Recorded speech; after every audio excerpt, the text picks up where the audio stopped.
So how do we tap? We have 9 points. So what we're going to do is learning to tap on these. We use the side of the hand. And with any of these points, it doesn't matter what side you work on because our body has mirror neurons, which will equal it out in the body. I like to start at my eyebrow point. Others will teach you starting at the top of the head. It doesn't matter where you actually start, but as long as you're consistent.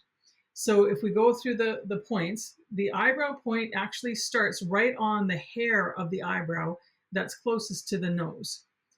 So you can use 2 hands, 1 hand, it doesn't matter. So that's where I like to start. You can start where you want, but for right now, we're just going to start at the eyebrow points. Now it's just light pressure and not so light that it's kind of annoying, but not so hard that you're going to hurt yourself. You'll find what works best for you.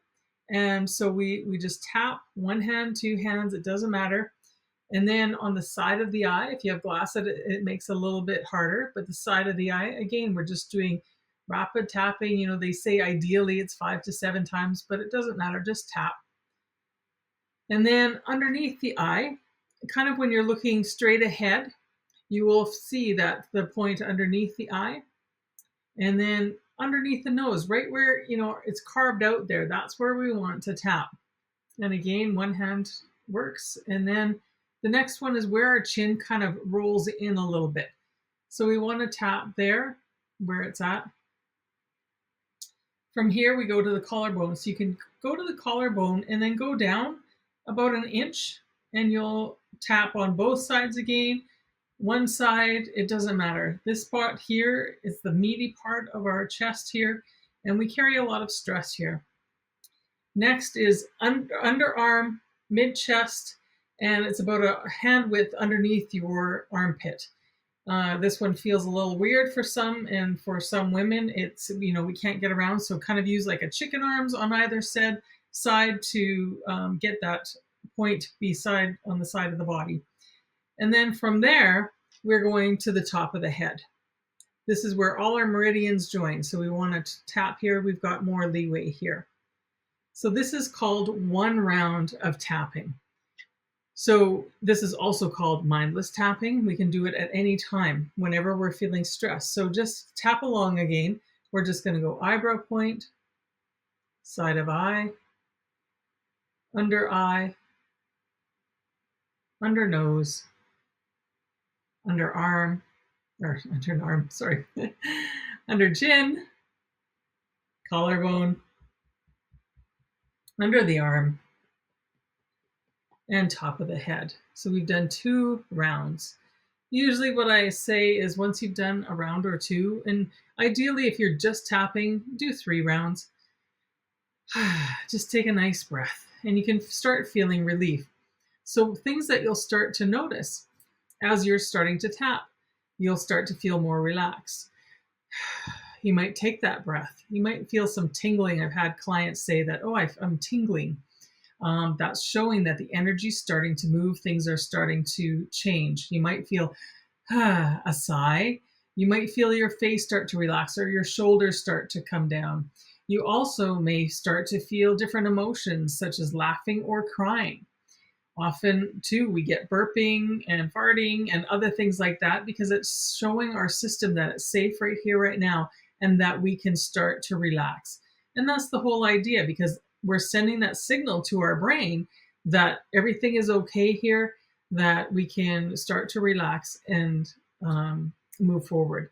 So those are things you might experience as we go through this training. And you might be able to tell your clients. So when we're just tapping on something that's upsetting us, it's very global, and which means it's very broad. You know, this stress, I'm feeling the stress, that's very global. So we want to start to get more specific. And so how we do that now is we're going to introduce setup phrases. So when we do a setup phrase, we're looking for a target. What is the issue or the upset that's got the client worried or upset, or something that's bothering them, right? So for instance, say I'm babysitting my daughter's cat and it gets out And so I was upset that the cat got out. So my target is the cat got out. That's what I want to work on. That's my target. So I want to look at, okay, so we've found what we want to work on. Now I want to go, what is the current emotion? It was like, I was upset. And so, I could be upset, sad, scared, angry, anything that it is. So have yourself tune into, or the client, whoever you're working with, turn into, and the emotion that's there. And so if I think, oh, the cat got out, it's like I was scared. And how scared was I? We want to measure it, right? Because we need to see, are we making progress or are we not? So the test is to measure the intensity of the current emotion, which is an aspect which we will learn a little bit later in the presented by using the SUD scale. It's the subjective units of distress. And so using this scale, we would ask, the test would be, when you think about the cat getting out, how upset or how scared, because I had said scared, how scared were you? And I would go, oh, I'm just thinking about this. I'm feeling like an 8 out of 10 right now. Okay, so other ways that we can measure as well. So I want to keep track of that number. I said it was an 8, so I'm going to write that down. So subject units of distress is a scale using 0 to 10. 0 is nothing's happening, or I'm very neutral, or everything's good, and 10 is like I'm really upset. It doesn't matter the order of 0 to 10 that you use, just that you and your client understand what that scale is, and then you stay to that scale. We also use validity of cognition, and that's usually like somebody else say, oh, I felt like I was left out. And how true does this feel is another test. So we would ask, the client would say, I feel left out. We'd say, how true does this feel? And they'll say, oh, feels like 100%. You can use a percentage or very true or anything like that. The whole point of testing, though, is to make sure that we are getting results. And if we aren't getting results, then we need to look at something different and find, and test that. But we will get into that later. So other things we can say is, say this, the cat get out. And when you say that, how intense is it? You can use it that way. Other things you can do is thinking about things or vividly imagining things. You can use props with children. It's like, well, how big was it? They might be using their hands to say it was this far apart or that far apart. So you can be creative in your testing. The only thing I want to drill home, though, is that when we are using testing, it has to be the same test over and over for the particular aspect, because if we don't, we're going to be testing something else. So that's just to keep in mind. And then we do our measurements. So I've got, how scared was I that the cat got out? So subjective units of distress. We're going to say 0 is there's no intensity, 10 is a high intensity. So we already asked, how intense was it when I think about the cat getting, or how scared was I when the cat got out? And I said it was an 8. So there's my rating. There's my baseline that I'm going to go off of. Then we do what's called the setup stage phrase. And this is where we oscillate from the negative to the positive, right? Even though I have this issue or upset, so we're touching into the pain, I deeply and completely accept myself. And just a note is, sometimes people don't deeply and completely accept themselves. So I like to use phrases like, I acknowledge that this is where I'm at. You can change it up, whatever fits for that person. So what we're saying is, I acknowledge this issue and I'm still okay with myself, even though this issue is going on.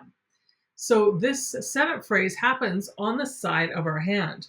We're going to tap here. And so I will say, even though when the cat got out, I was scared, I deeply and completely accept myself. And we're going to repeat this 2 more times.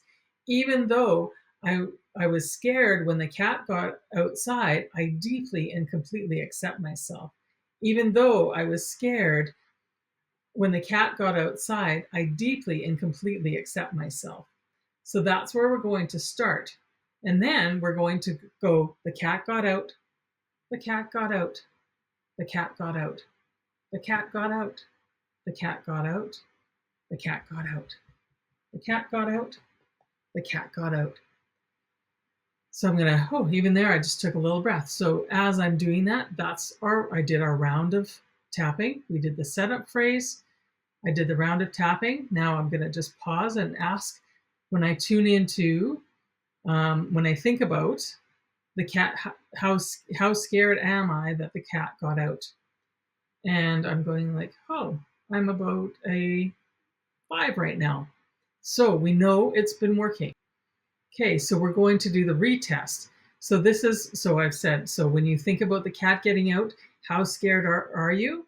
So say it's down to a 5 now. So now we're going to tap on the side of the hand again, even though I have some remaining fear or upset or whatever it is that you're working on. I deeply and completely accept myself, or this is where I'm at, or whatever that works for you.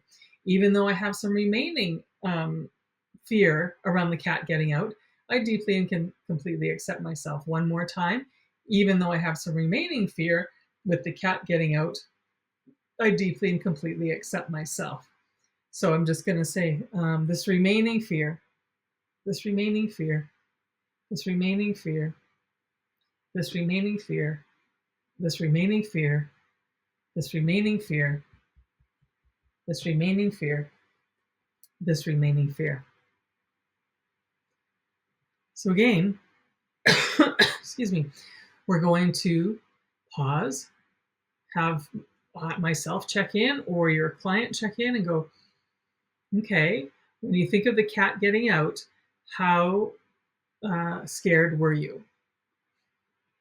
So I would say, when I think of it now, I'm about a 2. Okay, so now we would just repeat again. So now we have it. Even though I still have some remaining fear or upset at the cat getting out, I deeply and completely accept myself. Even though I have some remaining fear, I deeply and completely accept myself. Even though I have some remaining fear, I deeply and completely accept myself. This remaining fear. And now we can add, the cat got out. The cat got out. I was scared. I was scared. I was scared. I was scared. Check in. And even as we're doing this, you'll notice, even though I'm demonstrating this, I'm feeling my body starting to relax. So recheck again. When you think about the cat getting out, how scared were you? It's a 0. What else is coming up for you? And it's like, I was so scared because it was my daughter's cat and she would have been devastated if it was lost. So it's important that we understand and get the other information that was there. So we always want to test and retest until we get down to 0. There will be times when we don't need to get to 0 because, say, we've got new aspects showing up, which we will get into a little bit later. Sometimes, if we get down to a 2 or a 3 or a, 1, 2, 3, it's enough and their nervous system is regulated that we can move on to something else. But for right now, we're going to get our sequence down to 0 if possible. And we will have time to practice that. So you can even do that with any issues that you have on your own. So just as a reminder, we want to find the target. We want to test that target. We also want to find the emotion with it. We want to tap on it. We want to pause and retest that until we can get down to a 0. So I like to think target, test, tap, cha-cha-cha, target, test, tap, cha-cha-cha. Just a little easier way to remember it. So we're going to try that. So try this at home. This is what the foundational tapping is for us. We want to build on this, and we're going to be building on this all weekend. But we always come back to the simplicity of target, test, tap, test. And we want to always remember to get your emotions, your thoughts, all the different aspects that might be there. And we always want to make sure that the number is coming down to that neutral point. If it's not, then we need to figure out what is a better test. So have fun with that, practicing it, because we're going to dive deeper into using the EFT.